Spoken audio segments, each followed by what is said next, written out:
وہ بیچارہ جو ہے اولاد کے بھروسے پر تھا، اولادوں نے جو ہے اس کی زمینوں پر قبضے کر لیے، عالیشان مکانات بنا دیے، اور وہ اللہ کا بندہ جو ہے آج بے سر و سامانی کی حالت کے اندر ریلوے گیٹ کے کنارے پر ایک پتھر سے ٹیک لگا کر بیٹھا ہوا ہے۔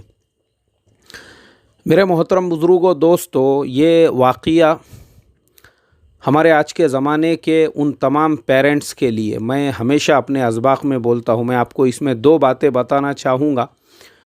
سب سے پہلی بات تو یہ ہے کہ میں ہمیشہ ایک بات بولتا ہوں کہ کبھی بھی اپنی اولادوں کے حوالے اپنے رہتے مکانات کرنا، اپنی پراپرٹیز کرنا، اپنے پی ایف کے پیسے کرنا، اپنے بینک بیلنس کرنا، یہ سب سے بڑی بے وقوفی ہے۔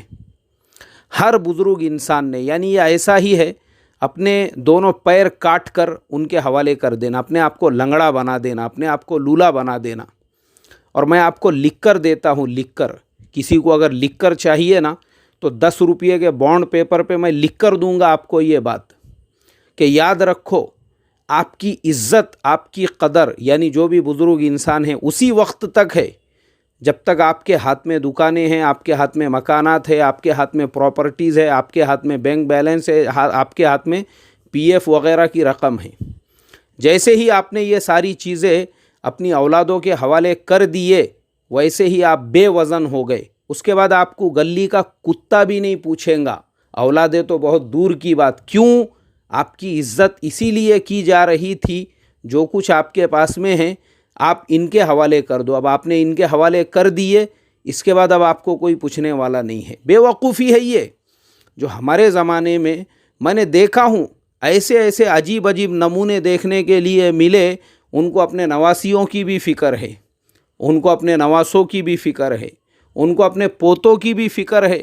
ارے حضرت، آپ کو پوتوں کی، نواسوں کی اور اکھڑ اور پکھڑ جو ہے رشتہ داروں کی فکر کرنے کی ضرورت نہیں ہے۔ آپ اپنی فکر کیجئے، آرام سے کھائیے پیئے، اپنے صحت کا خیال رکھیے۔ اللہ نے یہ مال، یہ دولت، یہ سب کچھ آپ کو اسی لیے دیا ہے۔ رہا اولادوں کے حق کا مسئلہ، رہا نواسوں کے حق کا مسئلہ، رہا نواسیوں، پوتروں، پاتریوں کے حق کا مسئلہ، وہ آپ کی ذمہ داری نہیں ہے۔ آپ جب دنیا سے چلے جائیں گے تو پھر انشاءاللہ خود بخود برادری جو ہے ان کے درمیان میں اس کو تقسیم کر دیں گی۔ وہ سماج کی ذمہ داری ہے، وہ معاشرے کی ذمہ داری ہے، وہ ملت اسلامیہ کی ذمہ داری ہے۔ آپ کے قبر میں جانے کے بعد ان کے درمیان میں اس کو تقسیم کرے۔ وہ سماج خود بخود کر لیں گا، لیکن آپ جب تک زندہ ہو، ارے آپ فری آف مائنڈ ہو کر آپ اپنے مال کو، اپنی دولت کو اپنے اوپر خرچ کرو۔ آپ اپنے شوگر کے ٹیسٹ نہیں کرا رہے ہو، بی پی کا ٹیسٹ نہیں کرا رہے ہو، جان کو کھا نہیں رہے ہو، اور ان اولادوں کے لیے جپا کر اور جمع کر کے رکھ رہے ہو۔ یہ اولادیں جو انتظار ہی کر رہی ہے کہ کب آپ کا وکٹ گرتا اور اس کے بعد میں کب جو ہے یہ اسٹیڈیم کے اوپر قبضہ کر لیتے، یہ تو انتظار کرتے بیٹھے ہوئے ہیں۔ تو میں اس واقعے سے مجھے جو عبرت ملی، میں ہمیشہ بولتا ہوں اور میں بولتا رہوں گا، بھلے کس کی اولادوں کو میری یہ باتیں کتنی ہی کڑوی لگے اور بری لگے کہ آپ ہمارے والد کو بہکا رہے ہو۔ جیسا میں نے اس سے پہلے بتایا تھا کہ میں بچوں کو پڑھاتے بیٹھا اور ایک نوجوان آ گیا میرے ساتھ میں حجت کرنے کے لیے کہ تمہاری باتیں سن کر میرے حضرت کا دماغ پھر گیا، بولے ورنہ 1 کروڑ کا فلیٹ بیچ کر ہم بہن بھائیوں کے اندر وہ بانٹنے ہی والے تھے، لیکن انہوں نے جیسے ہی سنا کہ مرنے کے بعد اولاد کا حق ہے، زندگی میں ان کو کچھ دینے کی ضرورت نہیں ہے، تو اپنی بات پہ وہ اٹل گئے۔ میرے محترم بزرگوں، میں تو بولوں گا، چاہے کتنی ہی میری بات کڑوی لگو، کہ ماں باپ کے دنیا سے پردہ فرمانے کے پہلے جو اولادیں ماں باپ کو پریشرائز کراتی ہے، ارے کیا کر رہے ہیں، کیا قبر میں لے کے جائیں گے کیا؟ ارے کیا قبر میں لے کر جانے والے ہیں کہ ہم کو دے دو نا ہمارا حق؟ کون سا حق ہے بھائی تمہارا؟ کس بات کا حق مانگ رہے ہو ماں باپ سے؟ کوئی حق نہیں ہے تمہارا جو کچھ بھی ہے ماں باپ کے قبر میں جانے کے بعد، اور وہ سماج تم کو حصے کر کے دیں گا، جس میں بہنوں کا کتنا حصہ ہے، بھائیوں کا کتنا حصہ ہے، کس کے حصے میں کیا آتا ہے، وہ شریعت اسلامی آپ کو دیں گی۔ لیکن ماں باپ سے آپ یہ کس حساب سے مانگ رہے ہو؟ تو اس کے لیے میرے محترم بزرگوں، دوستو، تمام سے میں یہی ریکویسٹ، یہی درخواستیں کروں گا، بہت ایسا اولاد کا پیار، اولاد کا لاڑ ایسا اندر سے ایسا اٹھ کے نکلتا ماں باپ کو. تو ماں باپ جو ہے اولاد کے لیے خود اچھے کپڑے نہیں پہنیں گے، اولاد کو لے کر آئیں گے، اولاد کو شوز لائیں گے، اولاد کی ہر چیز کے لیے نچھاور کر دیں گے اپنے آپ کو. اور وہ اولادیں یہ صلہ دے رہی ہے ماں باپ کو کہ باپ کو جو ہے ریلوے گیٹ کے پاس میں بیٹھنے کو مجبور کر رہی ہے، دواؤں کا محتاج بنا رہی ہے.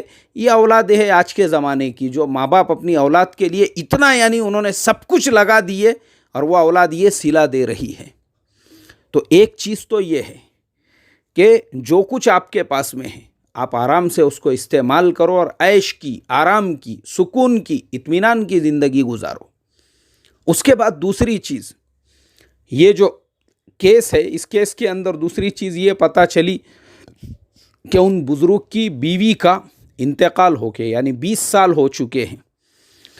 اب میرے محترم دوستو، یہ بھی ہمارے سماج کی ایک بہت بڑی خرابی ہے کہ اگر کوئی بوڑھا آدمی، بزرگ آدمی ہے جس کی عمر 50 سال، 55 سال، 60 سال ہو جاوے اور اس کے بعد اس کے بیوی کا انتقال ہو جائے تو سماج اس بات کو ضروری نہیں سمجھتا ہے کہ اس کا دوسرا نکاح کیا جائے. حالانکہ بیوی کی ضرورت اس کو ایسی ہی ہے جیسے روٹی کی ضرورت ہے، کھانے کی ضرورت ہے. جنید بغدادی رحمۃ اللہ علیہ کا ایک قول مجھے ہمیشہ یاد رہتا ہے.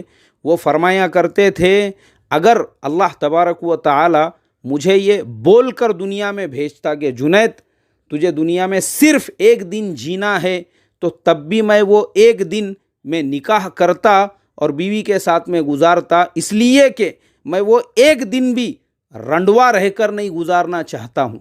اب یہ جو رنڈوا لفظ ہے اس کے کوئی غلط معنی نہیں ہوتے ہیں، یہ اردو کا فصیح لفظ ہے. رنڈوا اسے کہتے ہیں جس کی بیوی کا انتقال ہو جاوے یا جو بغیر بیوی والا ہو، اور رانڈ اس عورت کو کہتے ہیں جس کے شوہر کا انتقال ہو جائے. یہ پیور اردو کے الفاظ ہے، آپ لغت میں دیکھ سکتے ہیں. رانڈ کا مطلب کچھ غلط نہیں ہوتا اور رنڈوے کا مطلب بھی کوئی غلط نہیں ہوتا. ان دونوں کے معنی یہ ہوتے ہیں، رنڈوا وہ مرد جس کی بیوی مر جاوے اور رانڈ وہ عورت جس کے شوہر کا انتقال ہو جائے. بہرحال تو اسلامی شریعت کے اندر کوئی مرد اگر اس کی بیوی کا انتقال ہوتا ہے، اب آپ کو واقعات ملیں گے اللہ والوں کے، بزرگان دین کے 90 سال کی عمر میں انہوں نے نکاح کیے. 90 سال کی عمر میں سوچو آپ، 90 سال کی عمر میں بھی نکاح کے واقعات آپ کو ملیں گے. تو ایک آدمی جس کی بیوی کا انتقال ہو چکا ہے، یہ سماج کی ذمہ داری ہے. اور آج ہمارا سماج تو عیب سمجھتا ہے کوئی بوڑھا بزرگ اگر نکاح کرے تو سب سے پہلے تو سماج کے وہ لوگ جن کو دنیا دیندار سمجھتی ہے ویسے ہی لوگ جو ہے اس آدمی کا مذاق اڑانا شروع کرتے. دیکھو بولتے ہیں بڈھے کو بڑھاپے میں جوانی چھوٹی، بولے جوان عورت سے اس نے نکاح کیا.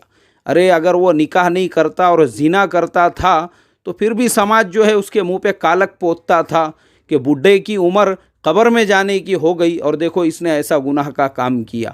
اس لیے میرے محترم بزرگوں، دوستو، شریعت اسلامیہ کو زندہ کرو.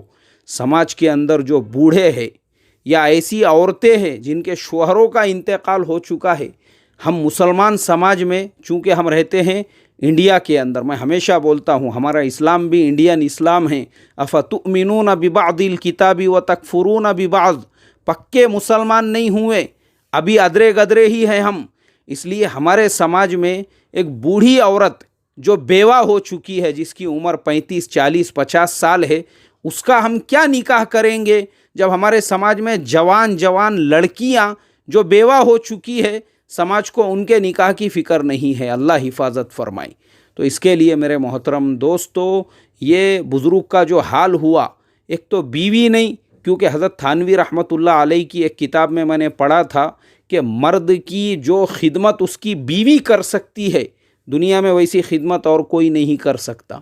اس کے لیے میں آپ سے درخواست کروں گا اپنی پراپرٹیز، اپنے بینک بیلنس، اپنے مال، اپنی دولت کو اپنی زندگیوں میں اپنی اولادوں کے، اپنی بیٹیوں کے حوالے مت کرو.